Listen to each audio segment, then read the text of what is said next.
Ini kebiasaan orang yang sekarang. Jadi seorang leader hanya bisa bilang salah, tapi tidak bisa memperbaiki apa yang salah. Dan tidak bisa. Saya nggak akan menyatakan orang itu salah kalau saya nggak tahu apa yang benar.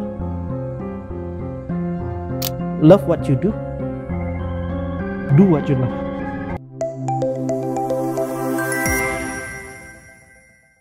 Halo semua, welcome back to the Digital Talk. Dan hari ini gue kedatangan tamu yang luar biasa banget. Ada Koko yang ganteng ya di sini ya. Tampan ya, Ko Herman. Halo, Ko Herman. Malam ya. Gimana kabarnya? baik, puji Tuhan. Baik, puji Tuhan ya. So how's 2025 so far? Good? So far so good, but business not really good. Ya, seperti itu. Cuan nggak good ya? Getting better. Getting better ya? Yep. Wow, good. Getting better. Yes, dan thank you banget nih udah mau hadir di studio kita. Dan hari ini kita bakal ngomong yang singkat-singkat aja, yang santai ya, dengan teman-teman juga. Ya, berkaitan dengan bagaimana sih Ko Herman ini melalui masa-masa sulitnya, kemudian bisa sampai ke titik sekarang ini gitu. Tapi sebelum kita jauh ke sana, pengen tahu dulu mungkin Ko Herman ini lahir di mana, kemudian masa kecilnya seperti apa gitu. Boleh diceritakan nggak? Oke, so saya Herman sekali lagi. Jadi saya putra daerah. Oke. Lahir di Batam. Iya. Nggak perlu ditahu umurnya ya. Nanti kelihatan tahun lahirnya. Nanti kelihatan umur. Ya, tapi pada intinya saya datang dari keluarga yang menengah bisa dibilang. Okay. Ibu saya, orang tua saya memiliki kita 5 bersaudara. 5 bersaudara, oke. 5 bersaudara, jadi karena kesibukan ayah dan ibu saya. Oke. Jadi saya waktu kecil harus dititipkan ke pengasuh. Oke. Jadi saya satu-satunya anak yang tidak bareng orang tua. Ketika kecil ya? Iya. Oke. Ini bukan mau endorse ya, Betul, tapi betul. tahu mungkin ayam goreng yang terkenal yang di dekat Lucky Plaza? Oke. Itu pengasuh saya. Oke, berarti dari situ ya. Dan kemudian banyak belajar juga dengan pengasuh tersebut. Yang pasti mereka merawat saya dengan baik pada saat saya kecil. Pada saat kecil ya. Seperti itu. Oke. Dan kemudian apa pengajaran-pengajaran waktu kecil yang Ko Herman sampai sekarang masih ingat kayak gitu? Yang pasti sesuatu yang melekat sampai sekarang.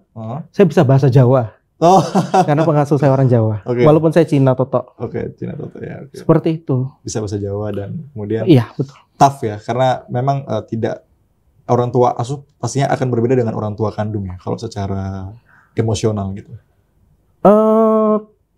Tidak juga ya, karena memang orang tua saya juga kan memang buka kedai kopi. Oke.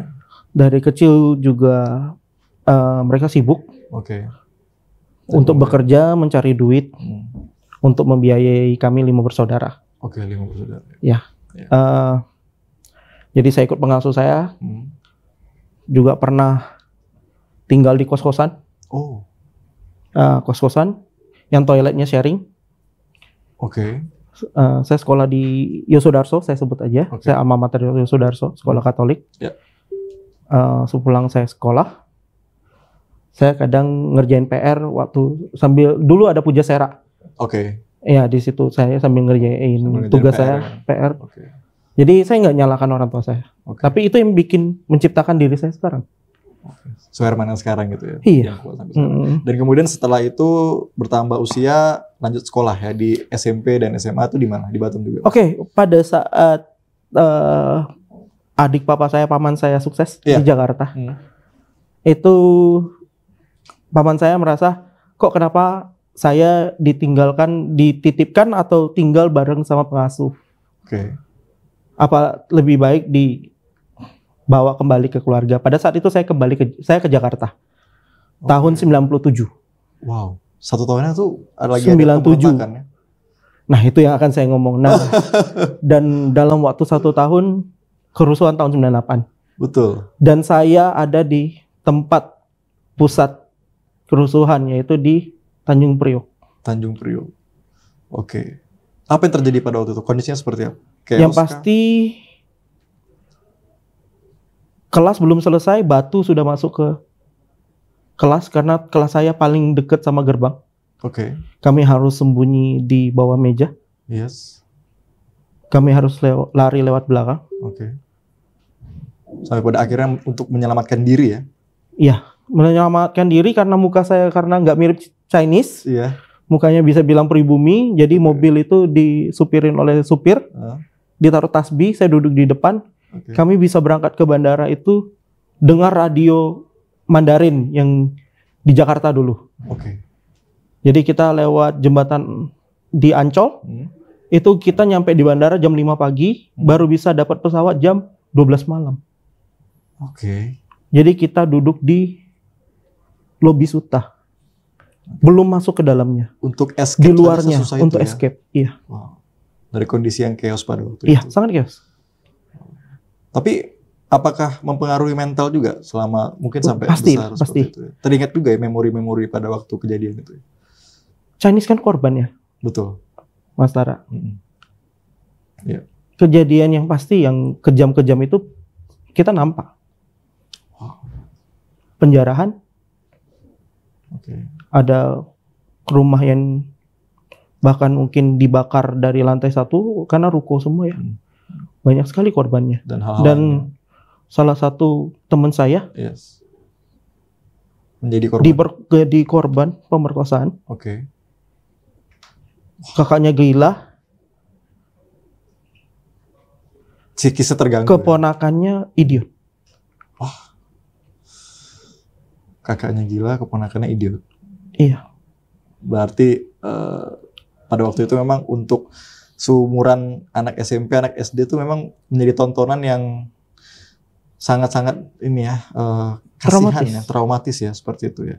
Tapi itulah, jangan kita kembali ke situ lah. Betul. Dan kemudian escape itu dari Jakarta lari ke Batam. Kembali ke Batam lagi. Dan kemudian SMA lanjut ke kuliah pada waktu itu. Jadi pada saat itu SD kelas berapa ya? SD kelas 3 kalau nggak salah. Saya padahal udah keren ya, pamit. Teman-teman, saya pindah Jakarta nih, keren. Iya. Saya pindah. Sempet udah Jakarta, balik lagi dari balik Batam karena kabur, melarikan diri, balik lagi Jakarta. Balik lagi Jakarta, kerusuhan lagi. Kabur lagi. Habis itu mama saya bilang, ya udah balik lagi aja ke Batam. Say hi lagi ke teman-teman saya. Halo, saya kembali. Seperti jadi itu. Full. Iya, benar. Waduh, itu yang mungkin ya anak-anak sekarang juga ketika melihat hal seperti ini juga belum tentu kita bisa tough ya, bisa sekuat ini ya. Yang pada waktu itu memang anak-anak yang lahir di tahun 97 dan 98 yang sangat kenal sekali dengan momen-momen itu, sampai sekarang mungkin tumbuh dengan ada beberapa hal yang mengalami traumatis tadi ya, mungkin yang memang dia mengalami penjarahan, mengalami hal-hal kekerasan yang seharusnya anak-anak seumuran mereka tuh tidak mendapatkan itu gitu ya. Iya. Gitu. Dan nggak semua orang bisa keluar dari trauma itu kan? Trauma itu. Betul. Ini Ko Aman berapa bersaudara? Saya 5 ya. Saya anak bungsu. Anak bungsu. Tapi kakak-kakak berarti pada waktu itu juga lagi di Jakarta? Enggak, jadi cuma saya. Kan makanya saya diambil dari pengasuh saya. Diasuh kembali oleh keluarga kandung saya. Paman saya karena sudah sukses. Tahu produk disket dulu Verbatim? Kalau pernah tahu floppy disk, tahu Verbatim? Nah itu salah satu. Beliau pemegang. Jadi udah almarhum juga. Paman saya udah almarhum. Beliau pemegang distributor utama lah di Indonesia. Tidak mudah memang kalau saya dengar dari awal ceritanya, karena hidup kalau kita lihat itu bahasanya nomaden ya. Maksudnya tinggal dengan bibi tadi, dengan ibu asuh, dengan om, dengan ibu lagi, dengan keluarga dan lain-lain. Ya artinya pindah-pindah lokasi juga, yang mana kita harus beradaptasi ya. Seperti itu, dan itulah yang kadang membentuk sampai sekarang Ko Suherman ini bisa adaptif dengan lingkungan juga ya. Seperti itu. Iya. Dan akhirnya kuliah setelah itu, lanjut studi lagi. Ya waktu itu SMA ya kan, SMA lulus. Pada saat itu tetapi mama saya karena, jadi sekali lagi saya salut sama ibu saya.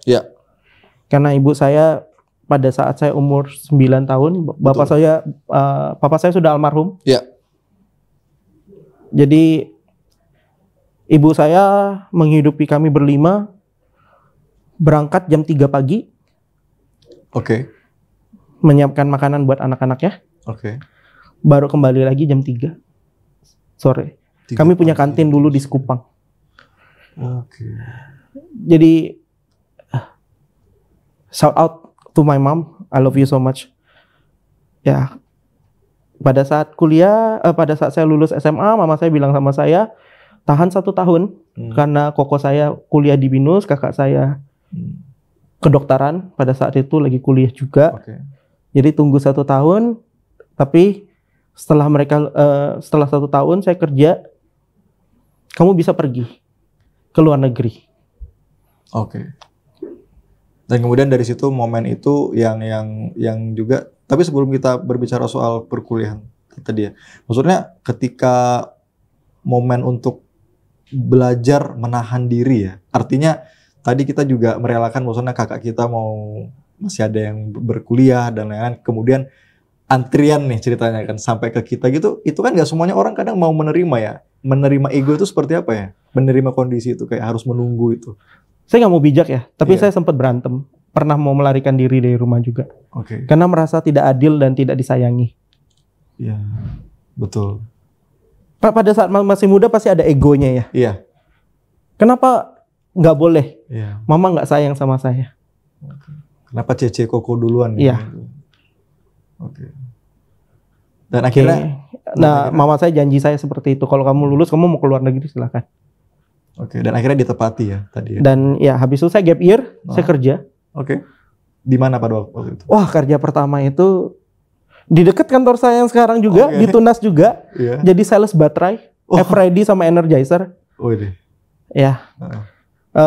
Jadi saya sales baterai khusus luar kota, megang batu aji, tembesi, tiban, batu merah. Dulu saya ingat banget motor saya motor Kanzen.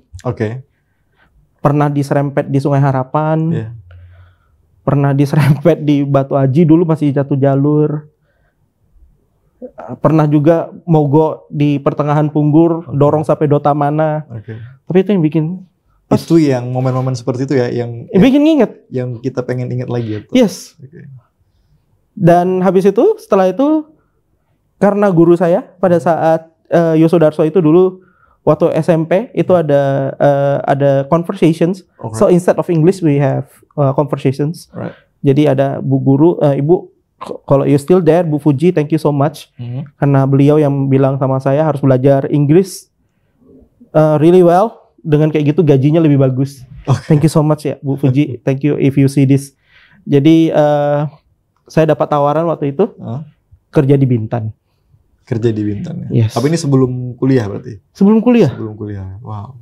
Itu di bidang apa? Dulu saya kerja di pariwisata. Ya, pariwisata. Saya marketing juga, OPC kita sebut. Jadi OPC itu kayak outdoor. Jadi kita buka stand-stand untuk jual golf member. Laguna Holiday Club. Sekarang masih ada. Di situ karena bahasa Inggris bagus. Dan ya, pay really well.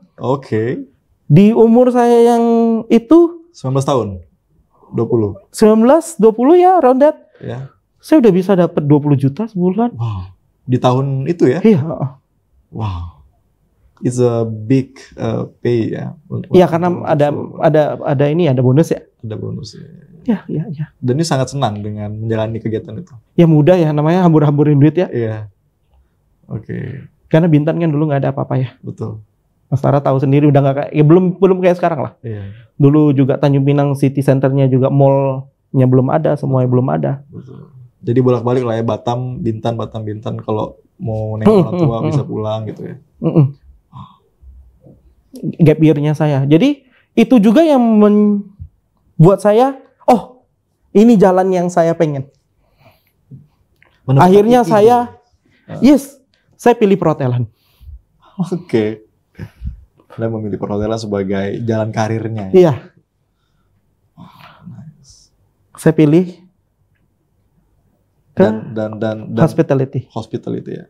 Dan yang menarik ada lagi nih. Biasanya teman-teman kalau merasa gap year, waduh aku tahun ini gap year, aku tahun ini seperti tidak memiliki niat atau semangat lagi gitu untuk menjalani itu. Bagaimana ya? Sedangkan gap year-nya Herman nih sangat bermanfaat gitu, bahkan menghasilkan cuan gitu. Beberapa teman-teman di luar sana yang mungkin merasa gap year, dia merasa kayak tidak berguna lagi, useless, itu seperti apa ya? Motivasinya bagaimana? Bisa nggak dibantu untuk mungkin setidaknya punya semangat seperti itu? Sebenarnya gap year itu ada gunanya, jujur. Nggak gunanya cuma satu, lebih tua aja. Tapi gunanya ini ada satu, mungkin buat anak-anak yang sekarang. Yeah. Saya ngerti, saya rasa 50% kalian memilih jurusan, itu karena orang tua yang memilih, bukan Anda yang memilih. Iya. Yeah. Dan ujung-ujungnya, banyak yang resign, berantem sama orang tuanya, karena bukan itu yang Anda suka. Iya. Yeah. Dan menyalahkan orang tua. Saya bersyukur. Mama saya suruh saya gap year. Saya ngerti apa yang saya mau. Kita lebih banyak ini ya, mengetahui diri sendiri seperti itu ya. Kita tahu apa yang kita mau. Berkontemplasi ya. Kalau Anda tidak tahu, you know what you need. Apa yang lu mau? Ya. Berhenti sejenak. Okay. Diam di tempat. Think. So my gap year totally 100% useful. Yes. Ini yang unik ya. Bahkan lu mau gap year lagi nih kayaknya. Oh enggak. Setelah itu. Jadi jangan takut. Iya. Oke. Umur adalah masalah umur sih. Iya. Kadang orang merasa kayak dia kalau gap year tuh dia sudah gagal mengikuti template hidup. Artinya, wah lulus SMA harusnya langsung kuliah, tapi gap year, dan ternyata gap year itu juga bukan suatu masalah yang besar ya. Ya artinya gap year itu juga tadi seperti yang Ko Herman bilang, kita bisa lebih deep dive mengetahui diri kita tuh sebenarnya pengen apa gitu kan. Jati diri kita seperti apa, seperti itu. Asalkan kita gunakan gap year moment itu dengan kegiatan-kegiatan yang positif ya. Tadi maksudnya kita isi dengan agenda-agenda yang mungkin bisa menambah wawasan, ilmu, knowledge, cuan lebih bagus gitu ya. Sebenarnya ya, maaf ya Mas Tara ya. Iya. Contoh saya kan kerja di Bintan ya. Iya. Saya masuk perhotelan. Betul. Saya akan kelihatan keren banget karena udah tahu market. Dibandingkan teman-teman yang lain. Yang belum lulus ya? Iya benar. Iya baru, karena mereka langsung masuk kan. Iya betul. Kalau kita kan sudah tahu. Iya. Front office itu gimana. Oke. Perhotelan nggak segampang itu loh Mas Nara. Tidak segampang. Teman-teman saya yakin. Kenapa masuk perhotelan? Anggap kan gampang kan? Anda kalau merasakan perhotelan, F&B teori, F&B practical, front office teori, front office practical. Saya punya, waktu saya kuliah di Malaysia, di Taylor University, saya masuk kitchen jam 5 pagi, pulang jam 11 malam, Mas Tara. Wow. So what are you doing there? Every Friday, we have no weekend. This is so tired already. So tired already. Okay. So you prepare for the food, for the. Jadi kita punya kan punya kitchen class kan? Oke. Dan KPI-nya tinggi juga ya, untuk standar menciptakan makanan yang pas untuk tamu tuh sulit ya. Kalau untuk F&B site di bidang pariwisata. Saya nggak tahu kalau di Indonesia ya. Iya. Tapi di luar sendiri. Iya. Saya ya, bukannya saya mau sombong, saya nggak sombong. Iya. Tapi kita itu per satu semester. Jadi satu semester itu kamu diajarkan sebagai waiters. Iya. Sebagai pekerja. Oke. Sebagai employee. Oke. Di tahun kedua, kamu diajarkan sebagai seorang trainer. Oh. Jadi employee, jadi trainer. Oke. Jadi udah ada satu step. Iya. Jadi makanya pas ujian, ujian akhir, itu ada satu, mock-up satu itu adalah showing atau praktikalnya. Kedua, kamu ngajar. Oke. Tiga, kamu memperbaiki apa yang salah. Oke. Memperbaiki apa yang salah. Ini kebiasaan orang yang sekarang. Jadi seorang leader hanya bisa bilang salah, tapi tidak bisa memperbaiki apa yang salah. Dan tidak bisa memberikan contoh. Betul. Wow, nice. Nanti bikin di quotes di sini ya. Oke, menarik ya. Ya itu selalu saya bilang. Saya nggak akan menyatakan orang itu salah Kalau saya nggak tahu apa yang benar. Oh. Okay. Karena kenyataan kebanyakan sekarang leader seperti itu ya. Iya. Mas Tara. Betul. Mas Tara kan juga ya punya atasan. Iya. Betul. Betul ya? Betul. Dia hanya nilai kamu salah tapi dia nggak nunjukin apa yang benar kan? Betul. Subjektif ya kadang. Betul jadi. Berarti and come back to the pariwisata tadi. Contohnya semisal sekedar sesederhana hanya untuk mengucapkan selamat pagi Bapak Ibu itu ada ilmunya ya. Betul. Gitu. Kita nggak bisa address orang, Sir, what is your name? Nggak bisa. Oke. How may I address you? How may I address you? How may I address you? Mister. Not what is your name? Mister. Okay. Itu kayak berkenalan ya kalau what is your name ya. Sangat-sangat sopan bahasanya. How may I address you? Oke. Itu semua udah ada politeness-nya, ada bahasanya. Iya, formality-nya ada. Dan dari style kita juga, bergaya kita bagaimana ya. Betul. Dan ini kan manner-manner yang juga mungkin tidak perlu, artinya gini, bisa kita terapkan di seluruh bidang bisnis, industri dan ini ya, aktivitas yang lainnya. Tidak hanya di perhotelan ya, harus seperti ini ya, gitu. Bagaimana kita menyapa orang, bagaimana kita memperlakukan orang, services gitu ya. Apalagi di bidang entertain ya. Hal-hal ini juga perlu ya, seperti itu. Ada plus ada minus.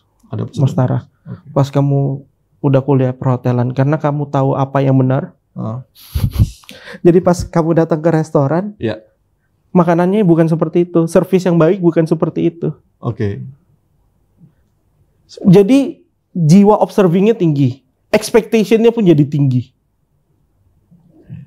Ya padahal makanan itu akan habis nantinya dimakan ya. Iya. Tapi dalam proses kayak saya paling takut nyobain spaghetti. Kenapa? Expectationnya selalu gak sesuai ekspektasi, seperti itulah. Because you know. Okay. How the standard is it gitu loh. Dan you pernah cobain spaghetti yang enak? Oh tentu. Ada di mana? Itali, Singapura, Batam? My chef. Your chef. Di school, di college. It's the best spaghetti that you eat ever. Oh, good. And it's a fusion. Wow. Curry spaghetti. Curry spaghetti. Wow. Amazing. Chef Soji, love you. It's an Indian guy. Indian guy. Oke. Dan memang betul ya kalau kata orang F&B itu seperti militer ya.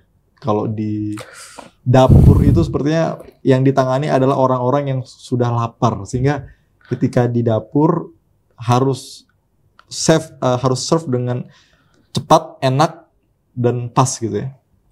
Benar nggak kutipan-kutipan itu harus benar-benar seperti militer gitu di dapur, kerasnya gitu. Iya. Yeah. Saya pernah training ya. Saya training di Mandarin Oriental KL, sebelah KLCC. It's a nice place. Ya, saya satu-satunya orang Indonesia yang training di situ. Yes. Tapi saya juga pakai cara orang Indonesia, pakai jalur ordal. Seharusnya itu cuma orang Malaysia yang bisa masuk, tapi saya orang Indonesia masuk. Bisa masuk. Karena apa? Jadi chef saya yang saya deket, dia itu mantan chef di sana. Jadi saya punya recommendation letter. Sorry ya teman-teman, mungkin yang teman-teman ex schoolnya saya, my college mate. Jadi saya masuk ke Mandarin Oriental karena ada recommendation letter. Oke. Dan kemudian diterima ya? Diterima. Pertama kali saya masuk, Mas Tara. Saya masuk ke fine dining restoran pertama kali. Wow. Dulu namanya Bibas, if I'm not mistaken, saya lupa juga. Chef saya waktu hari pertama orang bule Swiss, tingginya hampir 2 meter. Dia masuk ke kitchen aja nunduk. Dia bilang sama saya seperti ini, masak makanan terbaik yang kamu bisa lakukan. Saya masak, saya prep selama 2 jam. Duck, confit duck, saya bikin confit duck. Kayak bebek packing gitu? Enggak, jadi confit duck itu jadi dia digaramin dulu, baru di slow cook. Pakai minyak dan lama banget. Lalu beliau hanya lihat, nggak dicobain, dia cuma lihat, cium, dia langsung buka tong sampah langsung dibuang. How come? Motong pun nggak. Why? It because the looks is not good or nggak ada jawaban, dia langsung tinggalin. Oh okay. It's under ini their standard. Dia cuma langsung bilang ini, you have many ways to go. Oh my god. Saya langsung nangis. Saya nangis. Oke. Dan kemudian apa yang Ko Herman lakukan? Saya telepon mama saya. Saya bilang, apakah saya ngambil salah jurusan ya? Iya. Padahal itu udah tahun akhir kan. Iya. Hanya untuk menyajikan bebek saja ya. Dibuang. Itu masih ada. Dibuang, Mas Tar. Dibuang. Oh. Itu cuma nggak hitung 1 menit. Iya. Tong sampah besar, recycle bins. Dia lihat, dia cium, buang. Wow.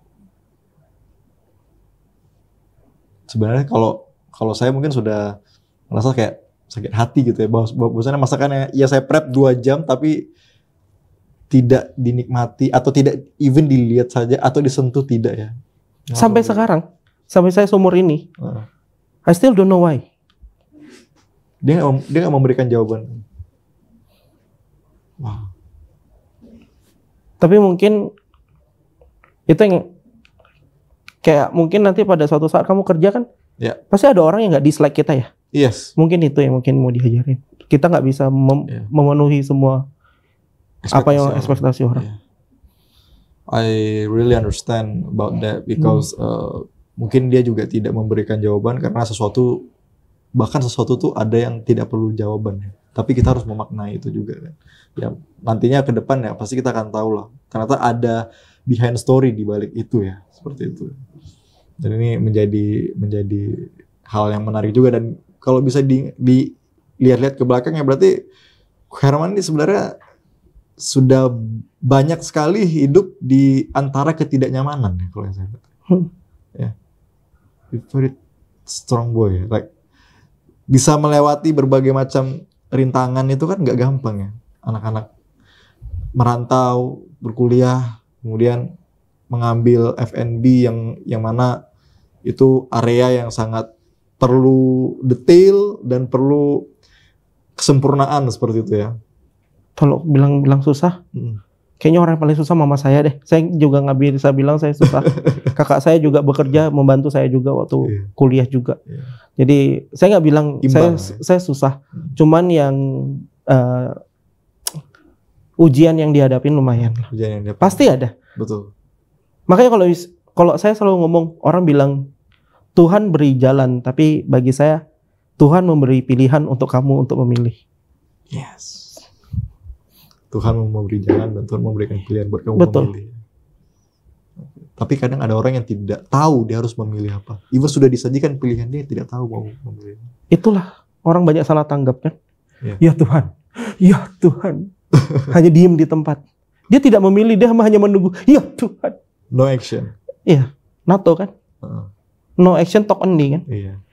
Nah inilah saya selalu bilang, maaf ya anak-anak yang sekarang. Seperti kucing. Why? Karena kerjanya cuma tiap hari mau aja terus. Tidurnya kerja, mau. Gen Z sekarang kebanyakan gitu. Oke. Iya kayak kucing. Iya. Ayo get up. For a good future. For a good future. Jangan kayak kucing. Betul. Ya. Ini yang menarik dan yang kemarin yang sempat kita kan beberapa kali nongkrong ya, Herman, dan kita ngobrol tentang bagaimana kehidupan tough Herman tuh yang Herman lalui. Salah satunya adalah mungkin yang relate dengan teman-teman kita sekarang, mungkin uang jajan menipis pada waktu itu. Struggle-nya tuh seperti apa gitu? Maksudnya dalam proses manajemen keuangan dan juga hal-hal lain yang mungkin sekedar kita tuh kalau bicara rasional lah gitu kan. Bagaimana seorang Ko Herman bisa bertahan dengan keyakinan apa yang Ko Herman pegang gitu. Saya dengan uang ini bisa berhasil nih gitu. Saya ngomong dari kuliah aja dulu deh. Iya. Saya cuma dikasih jatah. Mas Sarah kan udah pernah kuliah juga ya. Iya. Saya cuma dikasih 1.100 ringgit sebulan. Wah, 1.100 ringgit ya. Termasuk tempat tinggal, termasuk internet dan makan dan lain-lain. Iya. 1.100 ringgit 3 juta Harus setengah cukup lah. sebulan. Harus cukup. Oke. Dan gimana? You masak atau? Sabtu Minggu saya part time job. Oh, part time job. Oke. Sepulang kerja saya part time. Alright. Tapi part time waktu di semester kita bukan semester, kita kayak catur bulan gitu kalau French education per 4 bulan. Betul. Jadi pada saat ketiga catur bulannya 3 ya. Itu nilai saya turun dan saya merasa ada tanggung jawab karena orang tua sudah biayai saya, kakak saya udah biayai saya. Betul. Kakak-kakak saya ya. Betul. Saya ada 2 kakak saya. Oke, dua-duanya ngebiayain saya juga. Jadi saya lihat nilai saya turun karena kecapean kan. Iya. Karena pada saat dulu mungkin tahu Mas Tara tahu Babegam yang di Bali ya. Dulu saya part time di Babegam Malaysia pada saat itu. Nah, itu kita harus bersihin got sampai got-gotnya malam sampai bersih. Jadi jam 2 baru pulang. Jam 2 subuh. Pikir kalau jam 5 saya harus masuk kitchen lagi. Dan kita satu bulan itu ya, itu bisa sampai mungkin lebih dari 15 mata kuliah, 16 mata kuliah. Dan you bisa membagi waktu itu ya, dari part time tadi kemudian paginya harus ke kitchen lagi. Tanggung jawab. Tanggung jawab. Untuk menciptakan rasa tanggung jawab itu kan gak semuanya orang bisa ya. Even disiplin waktu dan tanggung jawab itu kan juga menjadi bagian penting. Pada saat kamu lihat mama kamu bangun pagi, jualan di kantin, dia harus ke pasar, harus kayak gitu. Kalau kamu udah punya vision itu, saya rasa tanggung jawab itu akan muncul. Oke. Kita bisa bercermin juga ya dengan motivator kita ya, seperti mungkin ibu kita sendiri dan keluarga seperti itu. Ya. Mama saya nggak pernah marah. Sampai sekarang. Saya bikin ya kesadaran diri saya.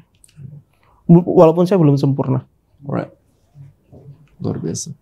Karena saya tahu saya keluar itu bawa nama keluarga. Betul. Jadi saya nggak mau malu-malu. Oke. Ya, dan bagaimana Ko Herman melihat secercah harapan atau titik terang dari suatu jatuh bangun tadi, kemudian bagaimana menemukan titik balik itu, bahwasannya saya hidup sekarang ke depan harus seperti apa, harus seperti ini, harus seperti itu. Bagaimana masih memiliki semangat itu gitu dalam melihat nasib kita ke depan itu seperti apa. Biasanya orang kan hopeless ya dengan saya kalau kayak gini-gini terus saya kayaknya udahlah putus asa aja gitu. Harapan sudah tidak ada gitu. Dan bagaimana cara kamu melihat harapan ke depan?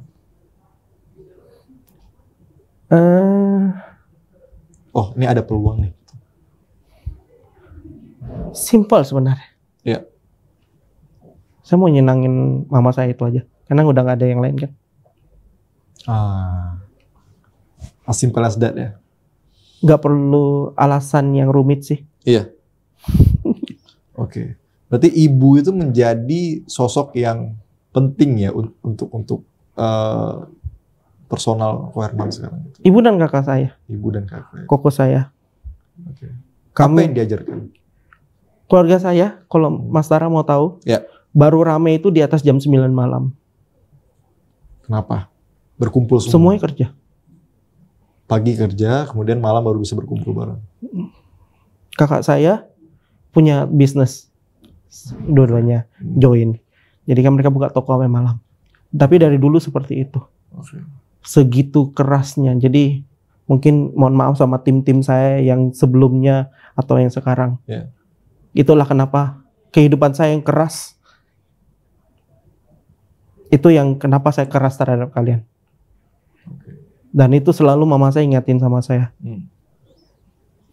Jangan perlakukan orang lain seperti kamu memperlakukan dirimu. Betul. Jadi karena didikan-didikan terdahulu yang membentuk Ko Herman sekarang, sehingga itulah yang diterapkan ke tim-timnya sekarang itu ya. Bukan lebih ngomong didikan ya Mas Tara ya. Tapi is a process that you tough to yourself. Oke. Penempaan itu ya. Proses menempa diri itu. Ya. Wow, luar biasa sekali. Dan tadi apa kalimat yang Ko Herman masih ingat dari yang Ibu sampaikan sampai sekarang itu yang masih membekas dan itu yang dipegang sampai sekarang, ada nggak kira-kira? Mau saya simple. What it is? Make you happy first. Make you Don't think about me. Karena pada saat lu nggak bisa nyenangin diri lu sendiri, lu nggak bisa nyenangin orang lain. Oke. It's all fake. Oke. Jadi senangkan diri dulu sendiri. Kalau kita merasa kita sudah senang, sudah bahagia, kita baru bisa ini ya, untuk sharing kebahagiaan itu ke orang lain. Seperti itu. Oh, luar biasa. Luar biasa. Dan maaf, beliau masih. Makanya tinggal satu-satunya reason kan. Iya. Sampaikan mungkin ke mama. Ada yang udah dari tadi kayaknya deh. Iya. Special words. Thank you. Thank you to my mom, thank you to my sis, thank you to my only brothers right now. Okay. Ya, karena my big brothers already pass away, like my fathers. Ya. Oke, dan itu yang orang-orang yang berada di belakang Ko Herman sampai sekarang ya. Enggak, ya bukan hanya orang tua juga ya. Iya. Tapi saya juga berterima kasih sama semua orang. Mantan-mantan bos saya, guru saya, semuanya. Karena nggak mungkin ada Su Herman Ho yang sekarang tanpa proses itu. Wow, luar biasa. Oke, let's move on ya. Kita coba let's move on. Tadi seperti sudah coba ke negeri jiran Malaysia untuk berkuliah dan mencari pendidikan. Kemudian saya tertarik sekali dengan cerita Ko Herman yang bisnis F&B-nya itu bisa diterapkan. Bagaimana kemarin dulu pernah belajar F&B di Bintang, kemudian belajar F&B di perkuliahan, sekarang bisa menerapkan F&B di Starbucks, kalau itu ngomong Starbucks gitu. Itu gimana awal masuk ke dunia perkopian ini kan, kalau kita bisa lihat kan. Oke. Jadi saya udah dapat pesan, nggak boleh terlalu sombong kata kakak saya. Jadi saya nggak mau sombong. Jadi pada saat itu, pada saya kuliah itu, jadi kan saya ikut kompetisi Monan. Tahu sirap Monin bahasa. Monin, okay. Monin bahasa Indonesia, tapi kalau bahasa Prancisnya Monan. Monan, oke. Okay. Ya, jadi saya ikut kompetisi pada saat itu mocktail competitions. Oke. Okay. Ya. Oh, ini bisa bikin kopi. Iya, jadi pada saat itu ada kompetisi kopi. Oke. Okay. Ada kompetisi kopi, tapi saya nggak punya duit. Saya mau kuliah mau itu nggak punya duit karena kelasnya itu 3.000 ringgit. Wow. Ya. Oke. Pada saat itu mahal. Sebulan ya? Saya 1.100 ya. Nabung 3 bulan ya. Nggak makan dong saya, nggak beggar dong gue. Jadi pada saat itu ya udah cuma ngintipin orang doang. Oke. Wah, ini apa ya? Pengen belajar ini. Nah, pada saat saya kembali, saya nggak lulus bachelor, saya nggak lulus sarjana, saya cuma higher diploma because of ya ada 1 dan 2 hal saya nggak mau ini. So saya kembali pada saat itu Starbucks opening team mau buka cabang pertama di Batam. Oke. Saya lamar. Pertama banget nih. Iya. Itu lucu banget. Gimana tuh? Itu kalau nggak salah pertama kali itu lamaran pertama ada di UIB. Oh. Kita kan dididik. Pas interview harus pakai jas seperti itu. Di Malaysia standarnya udah seperti itu. Di Indonesia kan aneh ya. Aneh. Putih hitam atau ada yang ada yang baju tidur, baju tidur interview, wah macam-macam. Jangan ya. Oke. Jadi pada itu saya interview satu-satunya saya ke IB pakai jas. Orang langsung bilang ada om ngelamar kerja. Wah, ini orang lebay. Beneran semua orang pada ngeliatin pada saat itu. Tapi saya orang pertama yang langsung diterima. Dan saya di offering langsung jadi shift supervisor sebenarnya. Shift supervisor. Iya, jadi setelah barista ada namanya SS. Supervisor lah. Supervisor. Megang shift kan. Oke. Jadi karena kan shift-shiftan ya. Betul. Cabang pertama di mana? Mega Mall. Oh, di Mega Mall. Jadi angkatan pertama 10 orang itu berangkat ke Jakarta untuk di training. Termasuk Ko Herman ya? Saya di training di Plaza Indonesia. Di Starbucks Plaza Indonesia? Iya. Wow. Nice. Toko Starbucks pertama di Indonesia. Di Plaza Indonesia? Wow. Dan saya ketemu manajer yang sangat luar biasa, Bunda Nova. Okay. Beliau saking mencintai pekerjaannya, passionnya. Yeah. Pada saat kita nge-frothing milk, yang kita latte kan ada susunya, itu kita sebut namanya frothing. Yes. Dia itu bisa sambil mau ke kantor, mau ke belakang, kan kantor kita di belakang bar biasanya ya. Yeah. Itu dia bunyi pas kita frothing, bunyinya nggak sesuai biasanya. Dia dengar, dia langsung bilang buang. Wih. Buang. Buat baru. Saya nggak mau balikin kamu ke Batam dengan kualitas kamu yang seperti itu.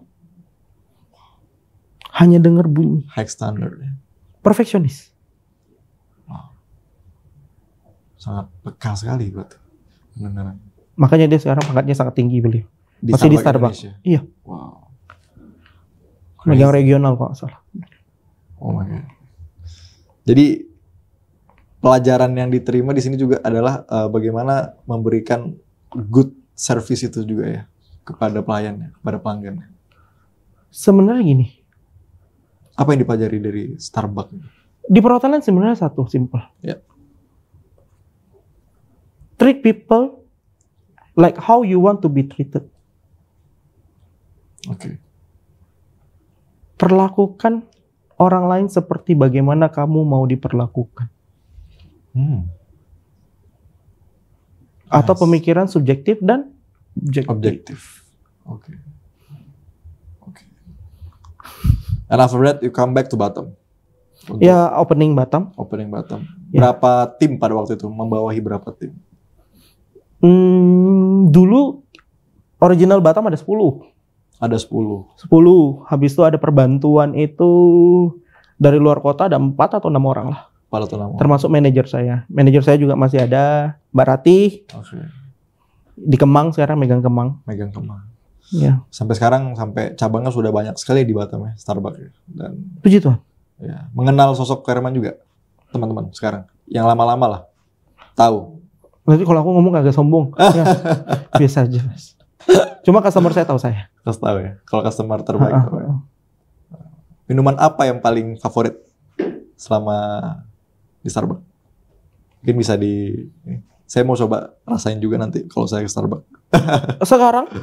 Iya, yang favoritnya lah. Sekarang favorit saya di Starbucks Matcha Espresso Fusion.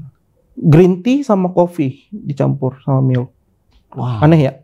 Oke. Ada tuh di menunya? Ada ya? Dicobain. Matcha Espresso Fusion. Oke, nanti saya... Grande. Oh, ada grandenya juga? Oke, siap. Pokoknya di Starbucks itu sebenarnya menu paling enak ukurannya grande. Oh, tall, venti? Grande. Karena pas ya? Alright, grande. Ini thank you banget nih, dapat tips ya dari suhunya ya. Dan kemudian, back tadi di Starbucks itu berapa lama? Kemarin?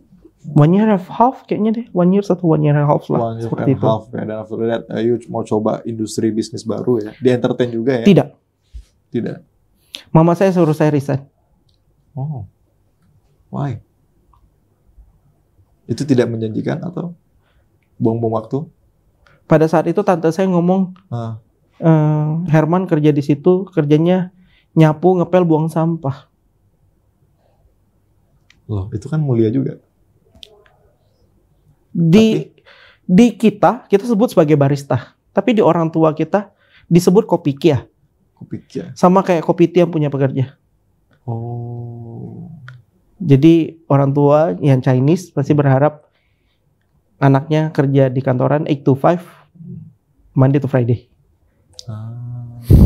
Berarti kalau barista bukan pekerjaan, kalau seperti itu. Jangan gitu deh, nanti singgung semua. Ya pasti orang Chinese pengen ya office-an lah. Office ya. Oke. Berarti yang kira-kira proper lah untuk. Namun pada waktu itu tidak terlihat seperti itu ya, sehingga ya Herman disuruh resign, disuruh keluar gitu. Beliau minta paman saya cari pekerjaan lain. Oke. Ya sudah, saya memenuhi yang namanya, saya memenuhi keinginan beliau, saya pindah. Ya. Ke CGV? Belum CGV. Jadi sebelum itu saya pindah ke Paradise. Jadi ya kalau pernah di Batu Ampar ada simpang Melcem, ada gedung warna ungu, nah itu di situ. Oke. Jadi saya dulu supplier pipa perusahaan Jakarta. Oke. Jadi saya ngerti tentang besi, metalurgi. Oh. Nah dari situ karena I'm doing good in Starbucks. Yes. So my leader move to CGV. Oke. So you follow him. He approached me. Kamu mau kerja nggak? Itulah. Always do your best on your every work. Connection, the power of relasi tadi. Merawat relasi itu juga ya? Kalau lu rawat koneksi ya, yang penting lu lakukan yang terbaik untuk apapun yang kamu lakukan. Betul. Sehingga dia melihat itu ya? Iya. Simple as that. Jadi beliau, lucunya ya, dia nawarin saya udah masukin CV, 1 tahun kemudian baru di call. Wow. Sampai saya ditelepon HRD-nya, kamu ngelamar ini saya sampai lupa. Setahun kemudian baru di call. Di call? Kayaknya kandidat lain udah nggak pas sama dia. Lucunya, saya di call pada saat beliau keluar. Oh, oke. Jadi nggak sempat ketemu juga sama leader itu? Nggak sama. Oke. Setahun kemudian beliau kembali lagi. Oke. Back to CGV lagi. Reunionnya di situ. Belajar hal baru lagi. Industri perfilman, bioskop, seperti itu ya. Yang dijual tadi kopi, sekarang yang dijual film, seperti itu. Apa yang Ko Herman dapatkan di CGV yang paling berkesan seperti itu? Apapun yang saya lakukan sampai sekarang jualan. Make sense. Starbucks jualan kopi 40.000. Pertama kali buka. Ya. Waduh. Apalagi bapak-bapak Cina itu kan. Yang biasa nongkrong di brand itu. Yes. Kedai kopi. Betul. Yang cuma bayar 10.000, 12.000. Tiba-tiba Starbucks 30.000, 40.000. Hah? Starbucks? Jual kopi segitu mahal. Ya gitu-gitu tuh.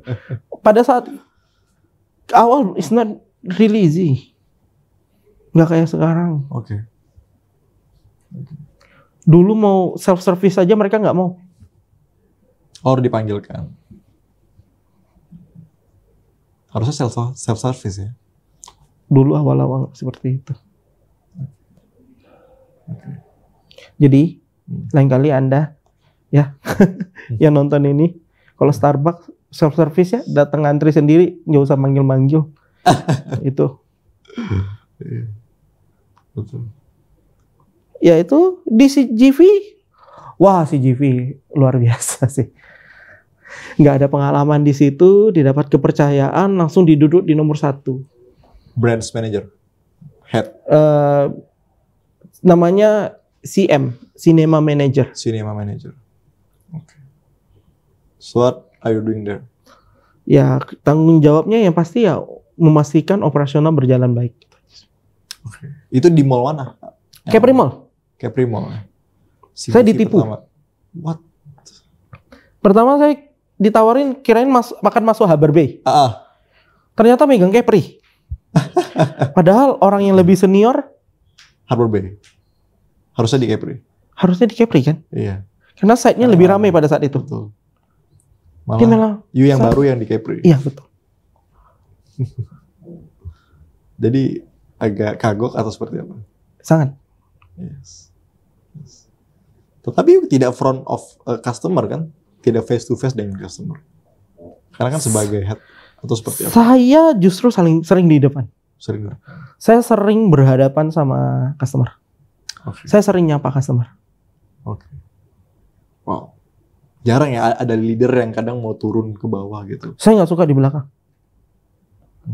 Karena makanya my life is a sales. Oke. Oke. Emang CGV nggak jualan? Jualan popcorn, ya, film, tiket, semuanya, merchandise.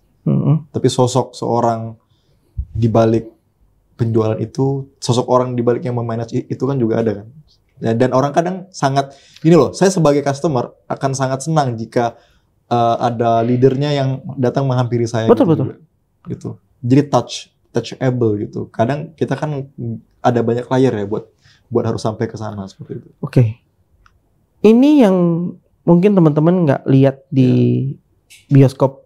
Kalian hanya lihat cleaning service sama orang yang jual tiket kan. Tapi nggak tahu nggak di belakang layar itu ada projectionist, ada IT-nya. Banyak orang cleaning yang kerja. Iya. Dan apa beda CGV sama brand sebelah? Kita buat schedule sendiri, tetangga enggak. Makanya tetangga kalau kalian lihat schedule-nya sama semua. Iya betul. Kalau CGV ada yang 15 lah, lewat 10 lah, lewat 20 lah, lewat 35, benar? Jamnya nanggung gitu. Jamnya kayak aneh kan? Aneh, betul. Ya itu. Berarti punya bener-bener schedule sendiri. Iya, jadi bener-bener kita punya. Betul. Kita nge-set sendiri. Betul. Dan saya sukanya tuh ada kursi yang bisa duduk berdua gitu ya, yang di atas. Kalau nggak bisa yang buat tiduran gitu. Aduh, saya punya pengalaman nih sama Sweetbox. Kita sebut Sweetbox ya. Sweetbox ya. Oke, saya pada saat itu inovasi siapa? Sweetbox. Itu Korea. Karena CGV kan Korea. Betul. Jadi tujuannya Sweetbox itu sebenarnya, satu, saya kasih tahu dulu terlebih dahulu. Mungkin buat teman-teman yang nggak tahu. Itu disebut Sweetbox. Saya dipercaya, saya kan buka cabang baru ya di Capri Mall. So, saya adalah opening cinema manager untuk Transmart Pekanbaru. Ditugasin. Opening. Sweetbox itu di demo orang loh. Saya nggak mau sebut ya. Iya. Sebagai tempat mesum, teman-teman. Tempat mesum. Tidak ada pembatas. Saya sampai dipanggil ke DPR. Wow. Suhermanho dipanggil ke DPR? Iya. Terhadap apa? Sweetbox. Gara-gara hanya untuk menjelaskan tempat mesum itu, Sweetbox. Sweetbox itu sebenarnya diciptakan untuk teman-teman yang obesitas. Wah. Ini yang nggak gue tahu nih. Buat obesitasnya betul. Pernah kan kamu ngerasain? Coba pernah nggak ngerasain orang yang obes duduk di kursi biasa, habis itu dihina-hina? Iya betul. Kita bukan bilang nggak comfort is another thing. Tapi dihina sama orang sebelah kiri dan kanan dan depan itu is worse. Betul. Kenyamanan terganggu jadi. Nah, itu pertama. Dua. Kan banyak orang pasangan-pasangan yang anaknya babynya masih kecil. Dia mau nonton kan? Iya. Dia bisa taruh di tengah. Smart. Tujuannya bukan mesum. Mesum itu di mobil juga bisa. Kalau sekalian aja larang pasangan naik mobil berdua. Bukan di Sweetbox. Teman-teman, itu fungsinya Sweetbox. Iya. Betul. Ini nggak terpikir ya. Maksudnya CGV membuat cuman sekedar kursi itu sampai dari segi faktor bisnisnya juga dipikirkan ya. Maksudnya kenyamanan penonton gitu. Saya juga awalnya berpikir bahwasanya Sweetbox hanya untuk pasangan yang pacaran ya. Nah itu loh di pikiran saya. Nah itu. Ini buat orang pacaran gitu. Karena namanya Sweetbox ada love-nya dan tempatnya pink juga kursinya atau merah seperti itu. Dan ini tempat yang comfy lah buat pasangan yang pacaran. Ternyata ada juga suami istri yang dia punya anak yang bisa ditaruhkan di situ dan orang obesitas yang mungkin kesulitan ya buat duduk di kursi single seperti itu. Iya. Ini yang belum saya juga nggak imagine. Wow. CGV kalau nanti lain kali kalian lihat perhatiin. Kursi yang di bagian bawah itu recliningnya beda dibandingkan yang atas. Bawah agak dongak gitu. Agak ke sini. Habis itu semakin bawah dia akan semakin membengkok kayak gini. Jadi nggak lurus. Supaya segitu CGV melihat sesuatu. Layoutnya seperti itu ya, dibikin C gitu ya, supaya lebih kayak auditorium ya seperti itu. Recliningnya nanti coba deh. Iya. Jadi coba di brand sebelah bandingin sama CGV. Duduk paling bawah, lebih comfortable yang mana? Lebih comfortable di. Coba, jangan. Mas Tara kan pasti belum. Karena Mas Tara selalu duduk di kursi D atau E di tengah kan? Iya, C atau B gitu lah ya. Nah itu dia. Nggak di A kan? Enggak, kalau A paling kiri sama kanan saya harus curigai. Iya, kalau film hantu sih itu pun malas juga ya. Gitu. Curigai. Ya dan aplikasinya saya suka gitu. Aplikasinya user friendly ya untuk CGV juga itu. sangat-sangat mudah lah buat dipahami gitu. Sinema itu. Wow. Nah, satu yang selalu ngomong. Nah, ini saya mau membela sedikit. Maaf ya kalau mau dipilih brand ambassador boleh. Tapi saya bilang selalu banyak teman-teman yang ngomong kan, oh di brand ini kursinya lebih empuk. Iya. Bisa ketiduran kan? Iya, saya tahu. Comfortable-nya sampai bisa ketiduran. Kalian mau nonton atau mau tidur? Yes. Berarti audionya kurang kencang gitu. Audio lebih. Kalau CGV audionya bagus gitu ya. Oh enggak, bukan masalah audio sih. Sehingga dia ngantuk itu karena audio. Bukan, karena kursinya. Oke. Kursi itulah yang men-trigger dia. Kan selalu komplain kan, teman-teman kan. Kursinya di sana lebih empuk. Jadi enak buat tidur. AC-nya juga. AC sama ya. Jadi kursi doang gitu. Kursi doang.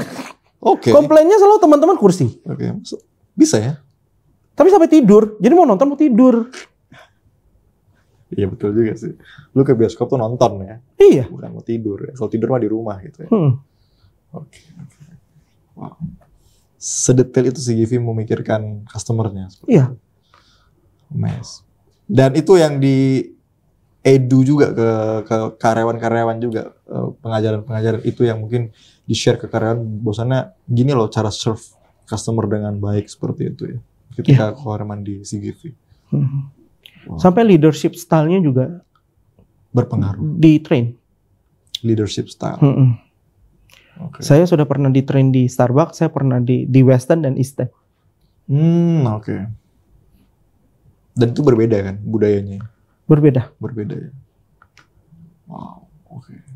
Kalau di Starbucks, saya dapat 1. Oke. Di yang lain? Ya, selalu di Starbucks itu seorang leader suaranya 1. Oke. Tapi bisa melewati 100. Karena suara decision kamu yang sebagai. Oke. Ini saya menjawab ya. Iya. Saya banyak teman-teman, saya mungkin adik kelas atau siapapun di luar atau mungkin ex colleague saya, ex partner saya. Oke. Jadi di Starbucks itu kita nggak sebut sebagai staff, tapi kita sebut sebuah adalah partner. Jadi nggak ada yang lebih tinggi, nggak ada yang lebih senior atau itu. Sama. We call as partner. Okay. That's really good things. Okay. Kita partneran. Oh, partner. Nah, itu tapi bukan bisnis ya, tapi partner ya. Partner. Oke. Klik. No, partner. Iya sih. Kadang dengan sebutan itu orang juga akan mindsetnya akan berubah ya. Gitu. Tapi perfect leadershipnya dia luar biasa. Oke. Nice. Tapi pada saat saya ke CGV, saya mendapatkan sesuatu lagi. Apa itu? Jadi CGV itu kan grup dari CJ ya, Cale Jedang ya. Iya. Ownernya, foundernya itu, sebagai seorang leader, harus bisa menjadi pemimpin. Oke. Harus bisa menjadi guru. Iya. Dan harus bisa jadi bapak buat timnya. Wow. Leader, pemimpin, guru, mungkin mengedukasi ya, bapak dan mengayomi lah seperti itu ya. Menyantuni lah seperti itu. Ada satu lagi. Ya. Perlu 1 tahun. Oke. Untuk menuai padi. Ya. Perlu 10 tahun untuk memanen buah. Tapi perlu 100 tahun untuk mendapat manusia yang luar biasa. Wow, luar biasa. Investasinya manusia ya, betul. Wow, luar biasa. Ini quotes yang sangat dalam gitu ya. Ini dari ini pepatah Cina biasanya, enggak? Korea. Alright, luar biasa. Dan ini mungkin kita di penghujung session ya, dan bisa disampaikan juga mungkin Ko Herman bagaimana ketika anak-anak muda melihat dia kehilangan jati diri untuk menemukan passion dia sendiri, dan kemudian dia tidak menemukan feel dari hidup tuh, apa ya mungkin tips yang bisa Ko Herman sampaikan kepada teman-teman seperti itu? 1. Ya.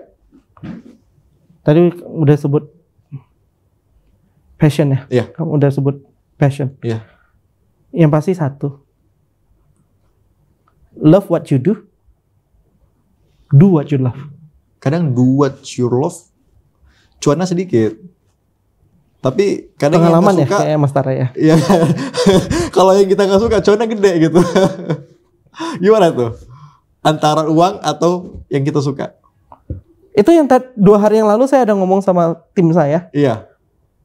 Sesuatu yang cuan, pasti kamu nggak suka. Iya sih, berat ya. Yang kamu suka, nggak ada uang ya? Pasti nggak ada uang ya.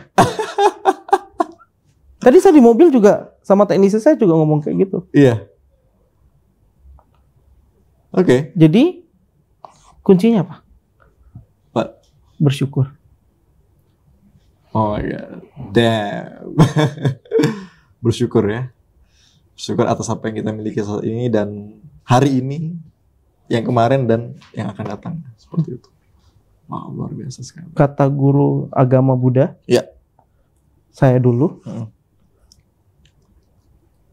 Capek kalau mendongak. Betul. Lihatlah ke bawah. Dan kau akan mengerti ya. Capek. Jangan lihat ke atas terus. Betul. Pada saat kamu ngelihat ke bawah, kamu bersyukur. Wah, luar biasa. That's cool. Dan yang terakhir nih, Herman, video ini akan kita upload ke YouTube dan Herman juga akan melihat nanti dan ini akan di-publish juga beberapa tahun next. Dan gimana kalau Ko Herman sekarang, Ko Herman 5 tahun lagi melihat video Ko Herman yang sekarang itu, apa yang mau Ko Herman sampaikan tuh? Thank you kah? Atau terima kasih sudah bertahan sejauh ini? Atau seperti apa? Di 2030 Ko Herman melihat video ini lagi. Mungkin sebelumnya ya, yeah. Mas Tara, saya mau mengucapkan terima kasih sama Chitchat Group. Yes. Mas Tara especially dan tim. Yes. Sebagai penutup, I'm proud of you. Oh, hehehe. Thank you. Thank you very much, Ko Herman. Thank you for sharing tonight. Dan ini sangat berarti juga buat kita dan adik-adik yang mendengarkan ini dan teman-teman juga yang mendengarkan. Dan semoga Ko Herman sehat selalu dan bahagia dan makin sukses ya. Amin, amin. Terima kasih. Saya Tara dan Ko Herman, kita dari The Chitchat Talks. Bye-bye.